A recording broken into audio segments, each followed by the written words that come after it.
আমাৰ পৃষ্ঠা প্ৰমুখ আৰু বুথ কমিটিৰ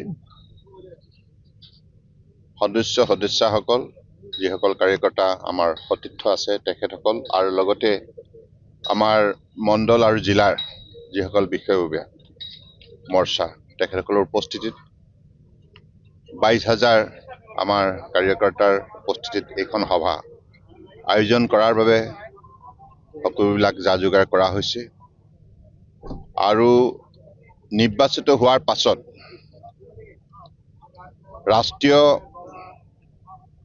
ভাৰতীয় জনতা পাৰ্টিৰ মাননীয় সভাপতি নীতিন নবীন ডাঙৰীয়া তেখেতে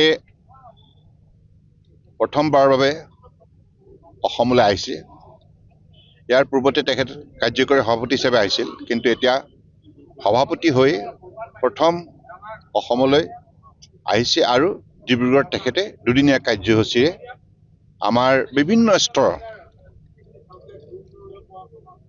দলৰ কাৰ্যকৰ্তাৰ লগতে আমাৰ বিশিষ্ট ব্যক্তিসকলক সাক্ষাৎ কৰিব আৰু তিনিচুকীয়া ডিব্ৰুগড় ভ্ৰমণ কৰিব।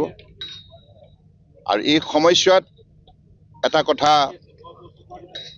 অত্যন্ত আন্তৰিকতাৰে আমাৰ প্ৰতিজন কাৰ্যকৰ্তাই গোটেই বিষয়টোৰ সৈতে জড়িত হৈছে আৰু সকলোৰে মনত উৎসাহ উদ্দীপনা বৃদ্ধি পাইছে, কাৰণ তেখেতসকলে ৰাষ্ট্ৰীয় অধ্যক্ষক স্বাগতম জনাৰ এটা সুবৰ্ণ সুযোগ লাভ কৰিছে। আৰু কোন কোন থাকিব ইয়াত যিখন তেওঁক আদৰ? আৰু ইয়াতে আমাৰ মাননীয় মুখ্যমন্ত্ৰী ডক্টৰ হিমন্ত বিশ্ব শৰ্মা ডাঙৰীয়া থাকিব, আমাৰ ৰাজ্যিক সভাপতি দিলীপ শইকীয়া ডাঙৰীয়াৰ লগতে আমাৰ ৰাজ্যৰ প্ৰভাৰী হৰিশ দ্বিবেদী ডাঙৰীয়া তেখেতসকল থাকিব আৰু আমাৰ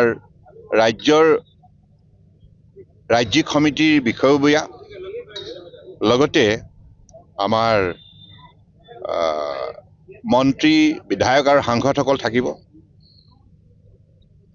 মুঠৰ ওপৰত এইটো এটা আমাৰ কাৰণে অত্যন্ত সৌভাগ্য বিষয় আৰু সেইকাৰণে দলৰ কাৰ্যকৰ্তাসকলৰ মনত বিৰাট উৎসাহ।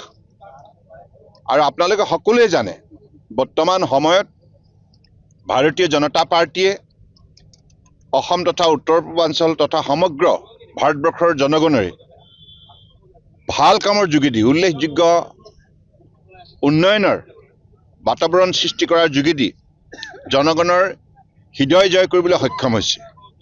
আৰু অসমতো মই দেখিছোঁ ভোটদাতা ৰাইজেও অত্যন্ত আগ্ৰহেৰে আগন্তুক বিধানসভা নিৰ্বাচনৰ বাবে অপেক্ষা কৰি আছে আৰু সকলোৱে একটাই ইচ্ছা, আকৌ বিজেপি নেতৃত্বাধীন ইয়াত মিত্ৰজোঁটৰ চৰকাৰ হ'ব লাগে। আজি ভূপেন বৰাই পদত্যাগ কৰিছে কংগ্ৰেছ দলৰ পৰা, আৰু ভাৰতীয় জনতা পাৰ্টীলৈ ইতিমধ্যে মুখ্যমন্ত্ৰীয়ে প্ৰকাশ কৰিছে তেওঁ যদি যোগদান কৰে তেওঁক আদৰণি জনাব। আৰু ডিব্ৰুগড় বিশ্ববিদ্যালয় আপোনাৰ জুনিয়ৰ ছাত্ৰ নেতা আছিলে, ভাল হ'ব, আমি এতিয়া স্বাগতম জনাম নিশ্চিতভাৱে। আৰু গতিকে বৰ্তমান ভাৰতীয় জনতা পাৰ্টীৰ বাহিৰে বেলেগ দলৰ ইয়াত কোনো ভৱিষ্যত নাই, হয়নে? কাৰণ ভাল কামৰ যোগেদি আজি ভাৰতীয় জনতা পাৰ্টীয়ে অসমৰ 3,40,00,000 লোকৰ হৃদয় জয় কৰিবলৈ সক্ষম হৈছে, আস্থা আৰু বিশ্বাসৰ পাত্ৰ হৈছে। আৰু আপোনালোকে দেখিছে মাননীয় প্ৰধানমন্ত্ৰী নৰেন্দ্ৰ মোদী ডাঙৰীয়া, মাননীয় গৃহমন্ত্ৰী অমিত শ্বাহ ডাঙৰীয়াই যোৱা মাহত বা এই মাহতো তেখেতসকলৰ ভ্ৰমণৰ সময়ছোৱাত আপোনালোকে নিজেই দেখিলে যে জনগণে কিমান উৎসাহ উদ্দীপনাৰে আন্তৰিকতাৰে তেখেতসকলক স্বাগতম জনাইছে, তেখেতসকলৰ সভাত উপস্থিত থাকি তেখেতসকলৰ সভা সফল কৰিছে। গতিকে আজিৰ যুগটোৱে হৈছে একবিংশ শতিকাত আপুনি কাম কৰিব লাগিব, কাম কৰিহে আপুনি জনতাৰ হৃদয়ত প্ৰৱেশ কৰিব পাৰিব। কংগ্ৰেছৰ দৰে নহয়, ভুৱা শ্লোগান দি মানুহক আভুৱা ভৰাই বহুদিন ৰাজত্ব কৰিলে, এতিয়া আৰু সেই কংগ্ৰেছে পুনৰ মানুহৰ হৃদয়ত স্থান নাপায়, এই কথা নিশ্চিত।